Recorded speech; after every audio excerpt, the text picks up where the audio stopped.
Hi again, everybody. This video is sponsored by contribution from Anonymous, and here's her story.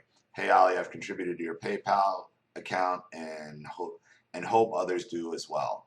It's important to hear other survivors' stories and listen to your insight into the narcissist warped mind. You've done two other videos for me entitled "The Narcissist Loses Their Mind When You Don't Respond to Them," and "The School for Narcissism is Society Itself." After the latest encounter with my former narc husband, I've gone completely no contact. In the past, I had restricted my contact with him to conversations regarding the grandchildren, but I knew that sooner or later he would go too far, and I would have to go completely no contact. This happened sooner rather than later with an incident that will be forever referred to as the asinine meltdown at Chuck E. Cheese's. Oh no, Chuck E. Cheese. Last July, one of my granddaughters turned 2, and my daughter and I planned her birthday party at Chuck E. Cheese's. My daughter asked if it would be all right with me if she invited the Narc X so that she wouldn't have to have two separate parties. Even though he was the last person on the planet I wanted there, I said yes. I figured that he would be on his best behavior and that there would be so much going on I could easily ignore him. After 5 years of very little contact with him, I had forgotten what a colossal dick he is and that there is no depth to which he will not stoop during one of his tirades. The first hairbringer was the first harbinger of disaster happened 2 days before the party when my daughter called to tell me that the narc ex had invited his narc mother and golden child turned narc sister. During my marriage, these are the same two women who had dedicated themselves to making my life hell. They told any and everyone that I was lazy, stupid, and a bad mother. They worked as a tag team and regularly called the narc to stir up shit. He never stood up for me, and their shit stirring always resulted in a huge fight, which was exactly what they wanted. I had banned those evil witches from both my home and cabin 10 years before my marriage ended. The narc ex, as well as his mother and sister, are perfectly aware of my deep hatred towards them. Yet he had to know I wasn't about to let that happen. Oh wait, yet he invited them to the party he knew I was funding and he hadn't paid a dime towards. I'm still puzzled by this because all three of them had to know I wasn't about to let that happen. So immediately after my daughter's phone call, I shot him an email that said if he showed up with his mother and sister, I was going to ask all three of them to leave. The day of the party, I arrived to help coordinate everything. For all my grandchildren's birthdays, I work with a local bakery to provide special cakes that take a lot of time and effort on my part. For the 2-year-old, I brought an awesome Sesame Street cake, complete with Sesame Street characters racing their cars the around the tiers. It's a lot of work, but I love doing it. In total, there were about 20 children and adults at the party. The narc ex came alone and sat at one end of the table, chewing his bottom lip the whole time. I knew this meant he was pissed, but I didn't give a crap. I was helping my daughter, who was frazzled, trying to manage 10 kids under the age of 8, some who kept wandering off to spend their token. Needless to say, after serving pizza and root beer, cake and ice cream, the special Chuck E. Cheese appearance, and birthday hugs, which the 2-year-old wanted no part of, I was exhausted. I was ready to get the hell out of there and crack open a bottle of wine.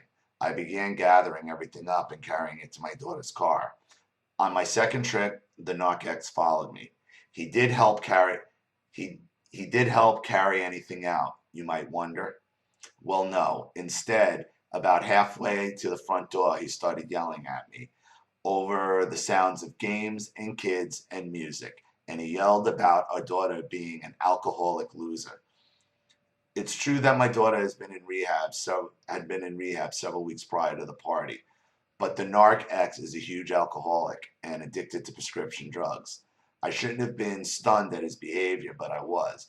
I kept yelling even as we got in line behind parents and kids at the front door. I looked at him and told him as quietly as possible to shut his damn mouth. I wasn't his wife and I didn't have to listen to his tantrums. He did shut up and stormed out the door ahead of me. By the time I made it back inside to box up what was left of the cake, everyone was gone. The party was over and the ex was gone. Except for him yelling at me on the way outside, I thought the party was a success. I had a headache from all the noise, but I was feeling relaxed. I carried the cake box out, and the second I walked out the doors, I heard yelling in the parking lot. I knew it was the narc ex even before I saw him standing by my daughter's car yelling at her as she buckled the kids in their car seats. He was calling her a fucking bitch and a loser in front of his grandchildren and anyone else around. People in the parking lot were watching this spectacle. Many who had just been at the party. It was like watching a lunatic on the Jerry Springer show. When I got to the car, I told him that he was embarrassing and to shut up. Of course he didn't. He yelled that it's my fault and our daughter is a fucking loser. And he called both of us fucking bitches and cunts. It wasn't until my daughter started to cry that he was satisfied with the damage he caused. He got in his truck and raced from the parking lot. As I watched him leave, I did hope he'd get hit by a cement mixer. No such luck. Old feelings from when I was married to him swamped me. I went home feeling weighed down, defeated, and totally gutted. I went to bed and stayed there for 2 days. I was depressed because I thought I was stronger. I had been divorced for 5 years, and I thought this bullshit couldn't affect me anymore. I was wrong. Several days after the party, he called me from an unblocked number. I swear to God, it was like he could sense that I was feeling better and he wanted to fuck up my day. They can always sense. They always have a sense about them where they know you're in a good mood and let me fuck this up. It's planned. It's calculated. They know what they're doing.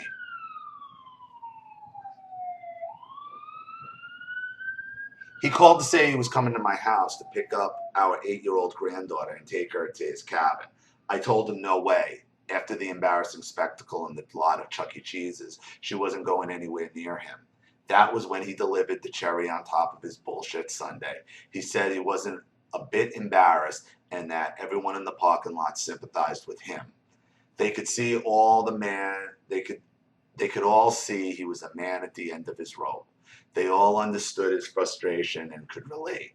They love to say they all, don't they? Everybody, they all.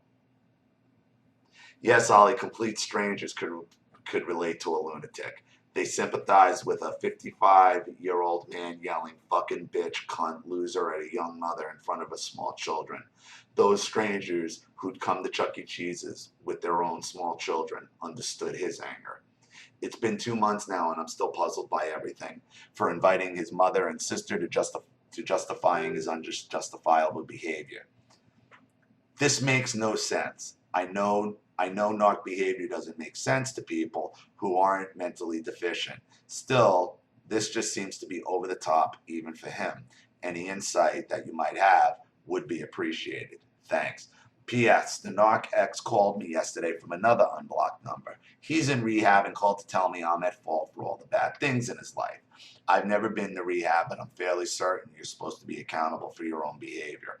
Also, I guess my daughter is a loser for going to rehab, but he is seeking help for his addictions. Not sure how he squares that in his own twisted mind. He doesn't, because narcissists will always, no matter what it is, they'll always put it back on you. Now, mistake one. You went no contact with him you cut him out. You went very, very low contact with him for a reason. Your daughter called and asked you if he could come specifically for a reason, because she knew there was a problem. Now, maybe subliminally she wanted you to make the call. Maybe she was trying to avoid drama, being that she just got out of rehab herself. You know, she's probably in a very fragile state of mind. You have to take into account, now you're saying your ex is a pillhead and an alcoholic. Your daughter had to go to rehab for alcoholism. So obviously, to me, we could see where the root of her alcoholism comes from.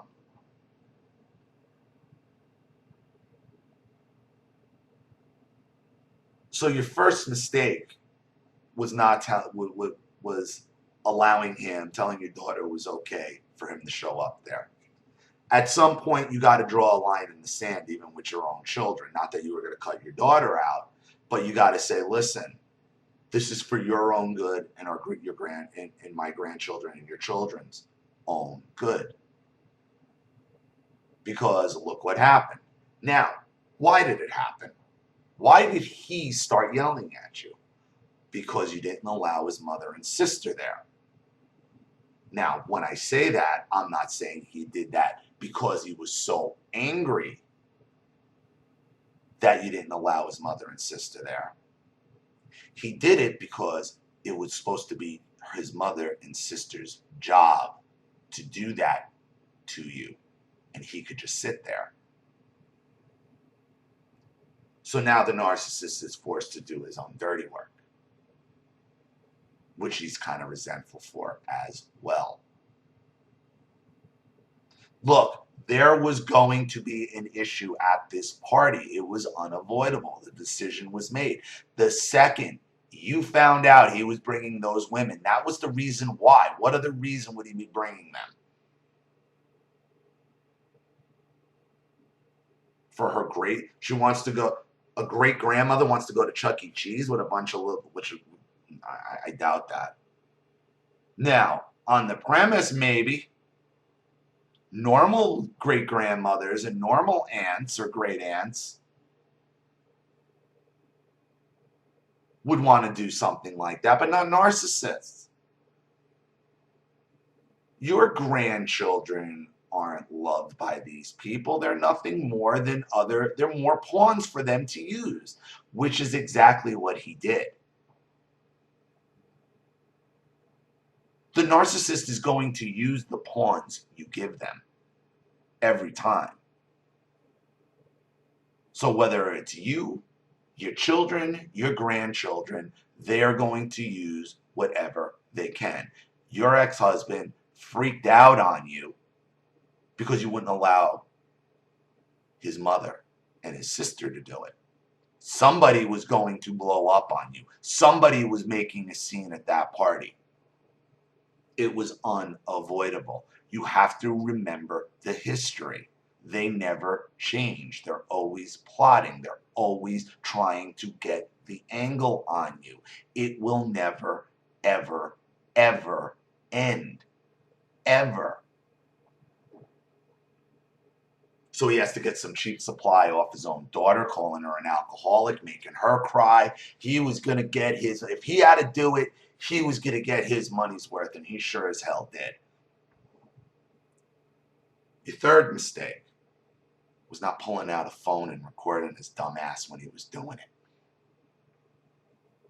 Always be ready to record the narcissist when you're in their presence. Always have your phone ready and ready to record. Always. Treat it like a weapon on your hip, like a gun that needs to be pulled out. And you got to be prepared. You got to be prepared every time you're around them, and you weren't. Not your fault, but I'm saying.